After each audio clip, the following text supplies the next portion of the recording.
Continuando então no tópico de inferência, vamos falar agora sobre intervalos de confiança.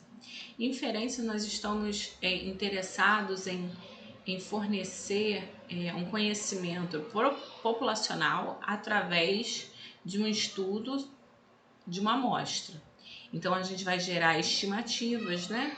Que a gente vai calcular através de uma amostra, né? Estimativas são estimadores que já foram calculados, então com a amostra observada a gente utilizou uma estatística, que é uma função da amostra, fez lá os cálculos e obteve a estimativa, que serve para um parâmetro que a gente está interessado em aprender sobre. Então, a gente obteve uma estimativa desse parâmetro.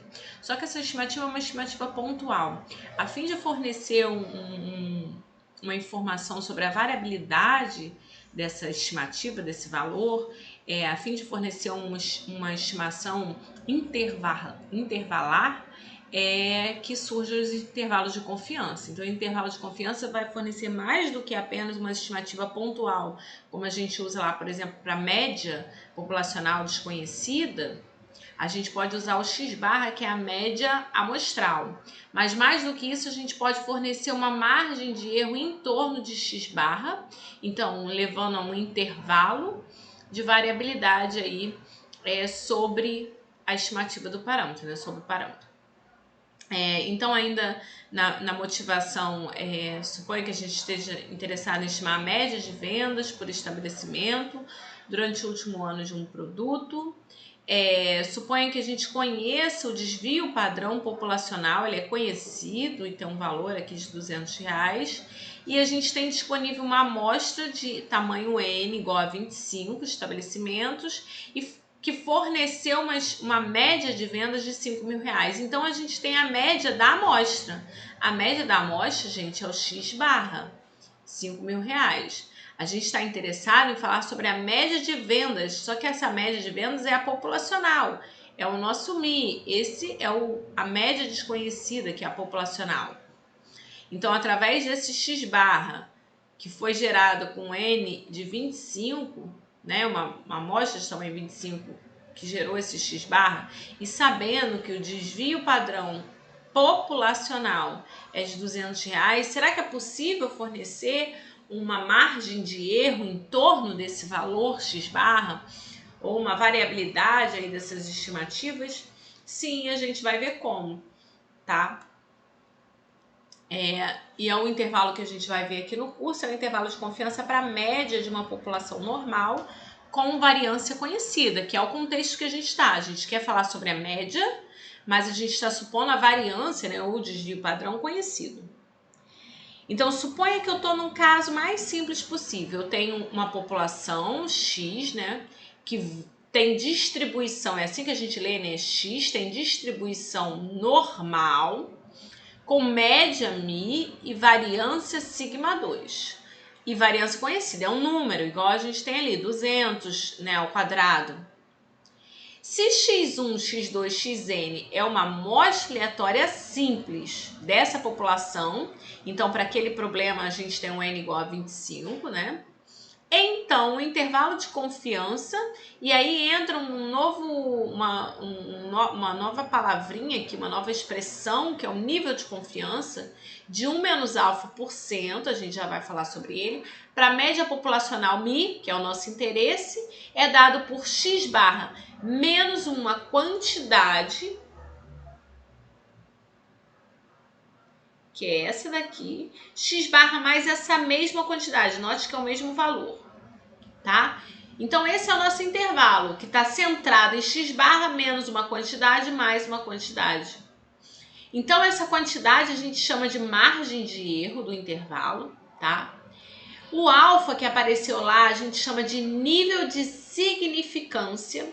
Alfa é um valor entre 0 e 1. Por outro lado, se alfa é um valor entre 0 e 1, 1 menos alfa também é um valor entre 0 e 1, e ele é o nível de confiança do intervalo, que em geral é um número alto. Por exemplo, o nível de confiança de 0,9, e aqui então a gente leria de 90%, de 95%, de 99%. é a ideia mesmo do seu nome, é o nível que você confia, no que você pode confiar no intervalo. Aí, para entender esse nível de confiança, a gente tem que ter um pouco de cuidado, né? Só para, de uma forma geral aqui, né? Se você for numa população e coletar uma amostra de tamanho N dessa população, aí você coletou lá uma amostra. Aí levou, faz a conta lá da média e levou a um x barra lá. Vou chamar esse x barra de x barra 1, porque eu vou ter outros. Coletei outra amostra de mesmo tamanho N, tamanho 25 também, vamos supor. Mas é outra amostra, então levou a outro x barra calculado. Vou calculando isso, vou fazendo isso, repetindo amostras de mesmo tamanho e cheguei a um outro x barra, tá? Fiz isso 100 vezes, né? Amostras de mesmo tamanho levaram a x barras diferentes. Se eu tenho diferentes valores de x barra, então quando eu for calcular esse intervalo de confiança a partir desse x barra, é um intervalo. Quando eu vou calcular esse outro intervalo, ele é outro intervalo aqui. Esse aqui é o I1, esse é o I2. Esse 100 aqui, né? Ele é outro intervalo de confiança. Então, eu posso calcular, vamos supor que eu pudesse calcular pudesse obter infinitas amostras. Com essas infinitas amostras, eu obteria infinitos x barras. E com cada um desses x barras, eu obteria um intervalo de confiança. Então, eu obteria infinitos intervalos de confiança. Então, para que eu tô falando isso? Para interpretar esse nível de confiança. Esse nível de confiança é que se eu pudesse obter infinitos intervalos de confiança, vamos supor que 1 menos alfa é 95, tá? Por cento.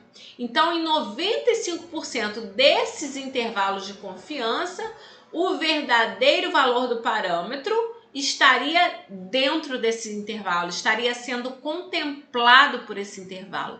Porque nem todos os intervalos de confiança que eu gerar vai conter o verdadeiro valor do parâmetro. É uma estimativa. Mas eu quero que, na maioria das vezes, esse valor que eu não conheço esteja lá no meu intervalo. Como garantir isso? Né? Se eu for lá e calcular um intervalo de confiança, eu não vou saber se ele é um dos 95% que contém ou um dos 5% que não contém. Nunca vou saber. Porque eu não conheço o parâmetro. Se eu conhecesse, daria para saber se ele está ali dentro ou não. Então, após calculado o intervalo de confiança, ou ele contém o verdadeiro valor do parâmetro, ou ele não contém. Isso é uma interpretação do intervalo de confiança que é importante da gente entender. Ele pode não contemplar, mas a maioria das vezes, e essa maioria é dita pelo nível de confiança, ele vai conter o verdadeiro valor do parâmetro. Após calculado o intervalo de confiança, não existe mais probabilidade associada a ele. É um valor, o intervalo, por exemplo, deu de 10 até 100. Então, ou o verdadeiro valor está ali naquele intervalo de 10 até 100, ou ele não está. Embora eu não saiba, ou ele está ou ele não está. Eu não tenho mais probabilidade associada, tá? Muita gente interpreta isso errado, então por isso é importante falar. E aí a gente falou no caso normal, né? Seja X distribuição normal, então esse intervalo de confiança. Mas mesmo quando a população não é normal, pelo teorema central do limite que a gente falou, a gente pode utilizar esse intervalo calculado aqui para média quando o N for maior do que 30. Então, se o tamanho da amostra for suficientemente grande, e esse grande para a gente aqui é maior do que 30, então eu posso usar o teorema central do limite, que vai me garantir esse mesmo resultado, mesmo se a população não for normal, tá ok? Então, aí você me diz, tá, a gente falou do nível de confiança, x barra eu sei quem é, sigma eu também sei, naquele exemplo sigma é 200, se eu não me engano. N eu também sei, é o tamanho da amostra, então raiz de N, sigma sobre raiz de N, ok. E quem é esse Z índice alfa sobre 2? Isso aqui é apenas um índice, fica grande aqui, mas é apenas um índice. Alfa sobre 2 é apenas um índice do Z. Quem é esse índice? É o que a gente vai tratar agora para a gente entender esse intervalo, tá? Aqui nesse vídeo eu só vou falar agora para a gente entender e como que vai ser aplicar. No nosso material, a gente tem a ideia da construção desse intervalo de confiança também, tá? Que são intervalos que são construídos através de quantidades pivotais, tá ok? E aí a gente tira qualquer possível dúvida sobre essa construção na aula, tá ok? Então vamos falar só dessa anotação que ficou faltando. Subi demais, desculpem. Vamos descer. Então, para a gente entender essa notação Z índice alfa sobre 2, vamos considerar um nível de confiança específico de 95%, 0,95, né? Se eu tenho 1 menos alfa igual a 0,95, então alfa só pode ser 0,05, né? E se eu pegar esse alfa e dividir por 2, ele é 0,025. Então, o Z índice alfa sobre 2, neste caso, é Z índice 0,025. Então, como que eu vou definir esse Z índice 0,025? Ele vai ser o cara, né? Note que aqui é só o Z índice 0,025, o cara que a probabilidade da variável aleatória que tem distribuição normal padrão ser um valor maior do que ele é 0,025. Então, vamos ver na figura. Olha só para o lado direito aqui agora, né? Aqui a normal padrão, simétrica no zero. Então, vamos olhar para o lado direito. O Z 0,025, como a gente falou, é o cara lá no eixo X, lá, que deixa 0,025 de probabilidade acima dele. 0,025 é 2,5%. Então, aqui eu já mostrei quem é ele, é 1,96 aproximadamente. Mas por que isso? A gente vai lá na tabela da normal padrão descobrir quem que deixa 0,025 de probabilidade acima dele. Essa área pintada representa 2,5%. Então, como que eu acho isso? Ora, esse gráfico é simétrico em zero. Então, eu tenho meio de probabilidade para lá, meio para cá. Se toda essa parte aqui, né, positiva aqui, tem meio de probabilidade e eu quero o Z, que deixa 0,025 de probabilidade acima, então, nessa área aqui, eu vou pintar de amarelo aqui, mais ou menos, a partir do zero aqui, tá? Essa área aqui tem quantas probabilidades? É fácil fazer essa conta. Se meio é tudo e eu tenho 2,5 aqui, no amarelo, só resta meio menos 0,025. Isso dá 0,475. Usando a tabela da normal padrão, que é o que nós faremos aqui no curso, a gente lá tem 4 casas decimais. Aí eu acrescentei esse zero aqui. Se você for procurar lá no corpo da tabela, o 0,475, ele está associado com 1,96. Né, lá no corpo da tabela, só para a gente não ficar subindo e descendo, tem o 0,4750 lá. Ele está associado com 1,9 e o 6 lá em cima, tá?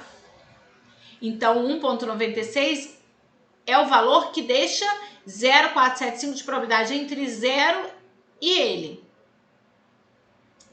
Então, ele é o valor que deixa 2,5% de probabilidade acima dele, que é o que a gente procura. Então, entendida a notação, agora para resolver aquele problema, basta identificar que x barra é de R$5.000, sigma 2 é 200 ao quadrado, n é igual a 25, isso deu R$1.600.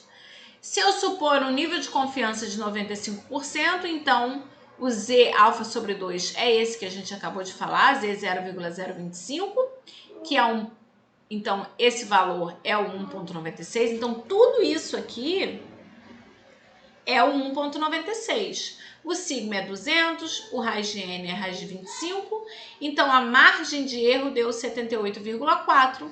Então o intervalo de confiança de 95% é 5.000 menos essa margem de erro, 5.000 mais essa margem de erro. Isso é um intervalo, então sempre o menor valor está aqui, né, gente? O maior valor, né, é o limite superior do intervalo aqui, tá ok? Então, concluído o exemplo.